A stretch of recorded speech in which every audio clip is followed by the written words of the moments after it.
All right, welcome back to the channel. It's your boy Fanon, and in this video, we are going to be talking about Gervonta Davis' fight announcement and Bud Crawford and Canelo Alvarez. We have to talk about it, but I'm not going to do a whole separate video on it. Their fight has a real bizarre update to it. Let's talk about that in this video.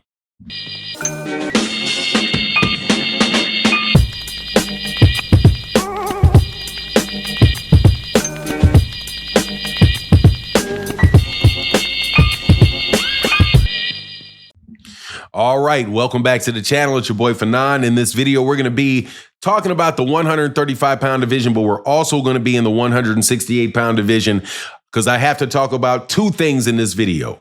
The first thing is Gervonta Davis, and the second thing is the Terrence Crawford, Canelo Alvarez update on their fight card. But before I get into the details, let me welcome you back to the channel. If you are new to the channel, please accept my invitation to hit the subscribe button and hit the bell icon so you can be notified of when we release more videos.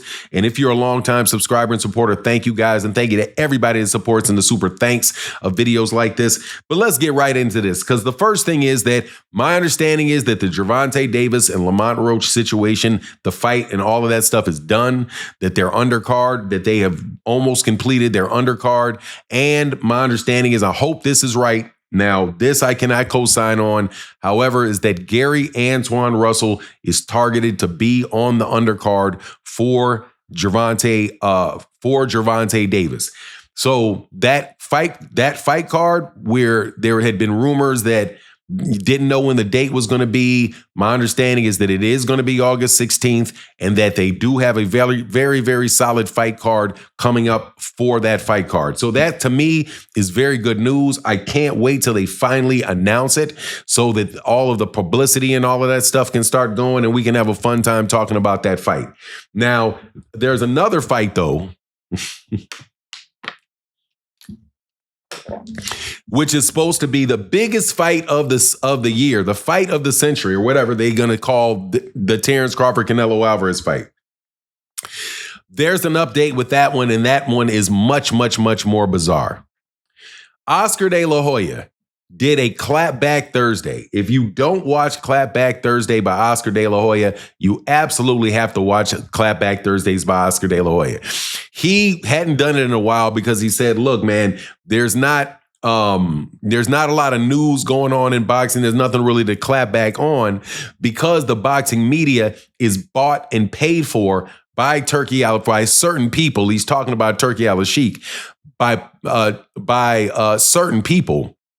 And nobody wants to talk about anything. So in that, he started talking about how the fact that there were 6 fighters in Canelo Alvarez's camp that had popped dirty, but nobody in the boxing media is talking about it, right? Went into that for a while, which honestly, man, I thought was, probably the crux of his conversation. But then he's basically moved on and he said this Canelo Alvarez fight with Terrence Crawford, it's going to be in the daytime. They said it's going to be in the day. Oscar De La Hoya heard it was going to be in the daytime. Do you not understand how ridiculous that is for the biggest fight card? For a fight card that's supposed to be the biggest fight in boxing, the biggest fight of the century, for them to put it on in the middle of the afternoon is in the United States in September.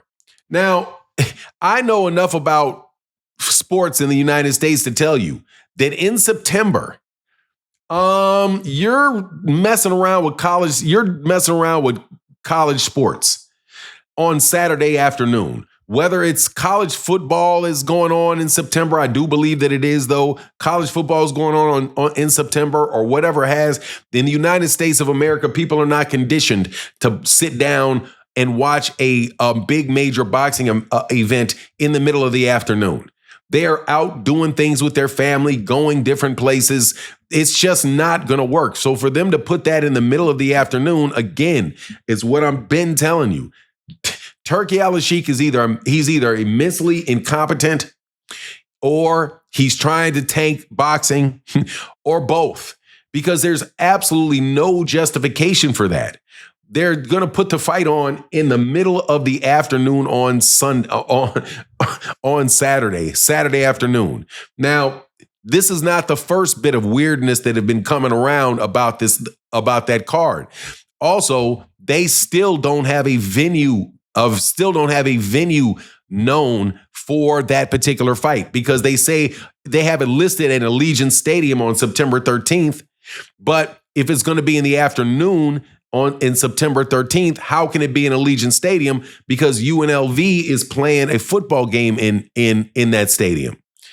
This is just a completely just messed up situation in the sport of boxing, man, where all of the, like, have you ever heard the saying that you don't know, about sausage, you don't want to know what goes into making sausage because they put all kind of crazy stuff into it. That's what this stuff is like with Turki Al-Sheikh in this fight with pretty much their entire Riyadh card. Has been everybody looking at how the sausage in boxing is being made and looking at it like, man, this stuff is just, from the ridiculous amounts of rates of pay that they claim they're doing to just the flat out media manipulation. Look at this.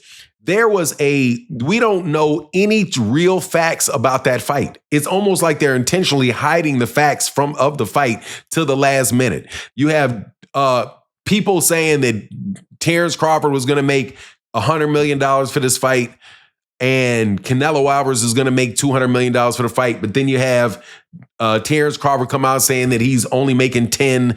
Then you have the date announced for Friday, September 12th, but then it's going to be Saturday, September 13th in the evening. But no, now it's going to be in the afternoon. The least thing that we know about what we know for sure about the Gervonta Davis card in August is that you're not going to have any of that nonsense going on. You're going to know when they announce the fight, you're going to know who's on the undercard. When they announce the fight, you're going to know where the fight is. You're going to know for sure what the date of the fight is. And I guarantee you, man, they're not going to put it on at 11 a.m. on Sunday morning, right? So you have to choose between whether or not you're going to go to church or whether or not you're going to go to a boxing match. I promise you're not going to get any of that stuff out of the PBC. Turki Al-Sheikh is completely unorganized. My understanding is that he's a complete control freak. He's got, like Oscar De La Hoya says, he's got the media completely under his control. So everything you see and you hear in the media is about some crap he's doing that boxing fans really aren't even interested in. So this is, to my opinion, this is the tale of two fights. You got one that has real demand for it, which is Gervonta Davis and Lamont Roach. And then you got one that is a manufactured sideshow, which is Terrence Crawford and Canelo Alvarez.